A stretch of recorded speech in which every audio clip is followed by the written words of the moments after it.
Vous écoutez La Voix de l'Espérance, une émission qui vous apporte paix, joie, confiance et espérance.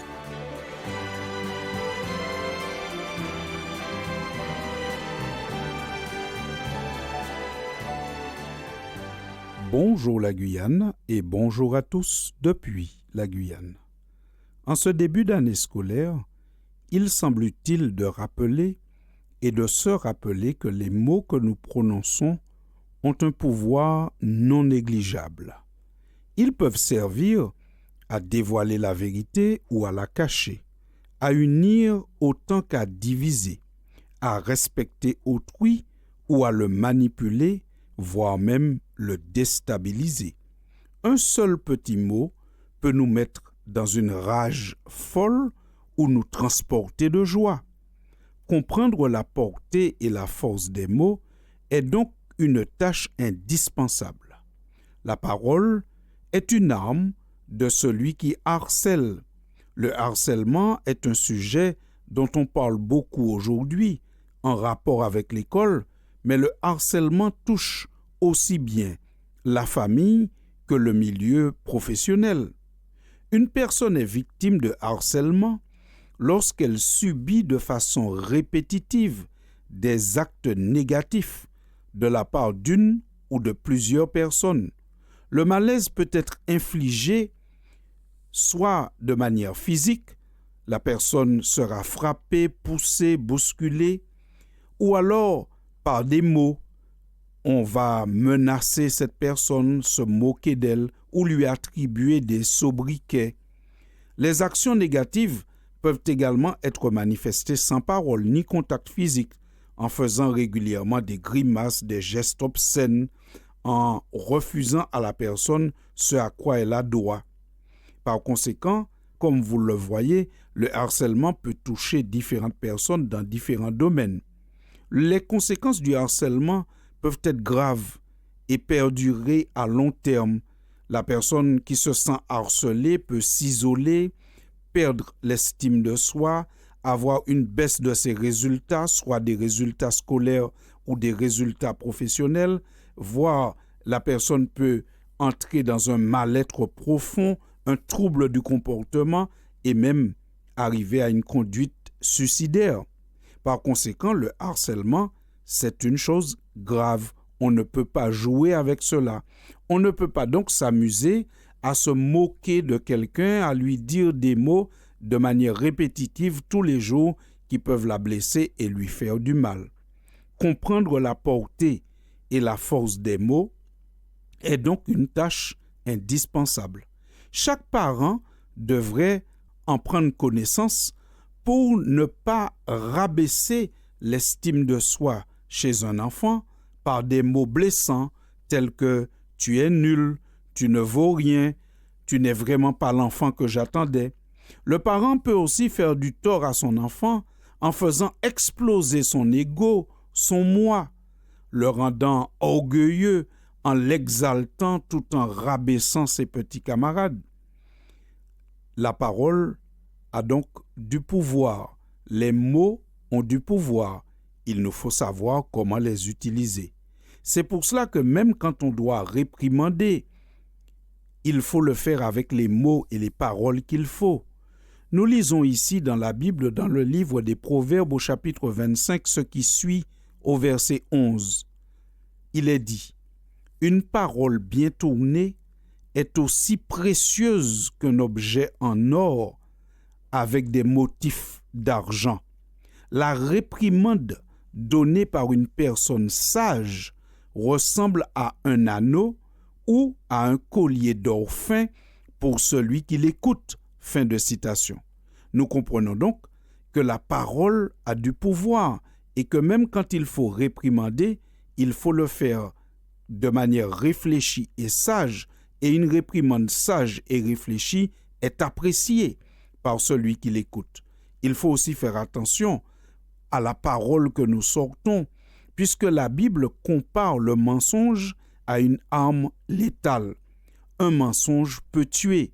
Nous lisons dans le livre du prophète Jérémie, au chapitre 9, « Un peuple miné par le mensonge est un peuple qui fait de la peine à Dieu. Voici comment Dieu l'exprime au verset 1er du chapitre 9 du livre de Jérémie. Ah! Si j'avais au désert un refuge pour les voyageurs, je laisserais mon peuple et je partirais loin de lui.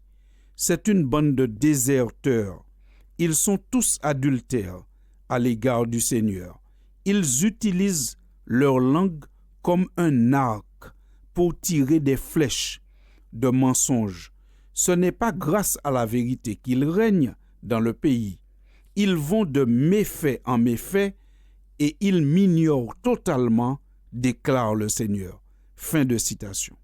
Cette parole tirée du livre de Jérémie nous montre que le mensonge, la langue qui prononce des paroles fausses, est comparée à un arc qui tire des flèches.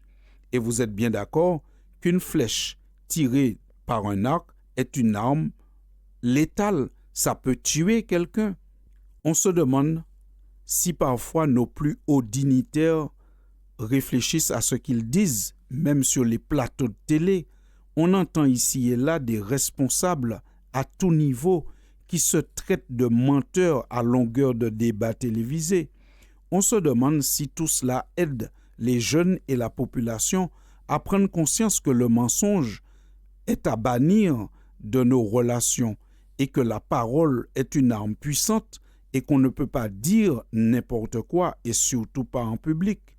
Pour montrer la puissance de la parole, Dieu crée le monde, les cieux et la terre, avec la parole. La Bible dans Genèse chapitre 1 nous dit que chaque acte de création est une parole que Dieu prononce. Et Dieu dit, et la chose arrive. Dans le livre des Proverbes, il nous est montré au chapitre 16 et au verset 23 que celui qui est sage de cœur manifeste la sagesse par sa bouche et que l'accroissement de son savoir paraît sur ses lèvres. Fin de citation. Attention donc aux gens qui ne cessent de se vanter de leur savoir ou qui l'utilisent pour dominer les autres. En fait, si on est sage à l'intérieur, dit la Bible, cette sagesse doit aussi se voir et s'entendre au travers de nos paroles. Le livre des Proverbes dit encore au chapitre 16 et au verset 24 que les paroles agréables sont un rayon de miel, douce pour l'âme et salutaire pour le corps. Fin de citation. Chers auditeurs, nous nous plaisons à dire dans cette chronique que comprendre la portée et la force des mots est donc une tâche indispensable pour chacun de nous. Chacun de nous doit prendre conscience que ce qu'il dit peut donner la vie, peut construire ou détruire. Chaque parent devrait prendre le temps chaque matin de dire à son enfant, à son collégien, à son lycéen, qu'il n'a pas à se moquer des autres, qu'il n'a pas à mépriser les autres, qu'il n'a pas à harceler son petit camarade parce que cela peut le conduire très loin, jusqu'au suicide. On a déjà eu des cas malheureusement. La parole, elle peut faire du bien et elle doit faire du bien.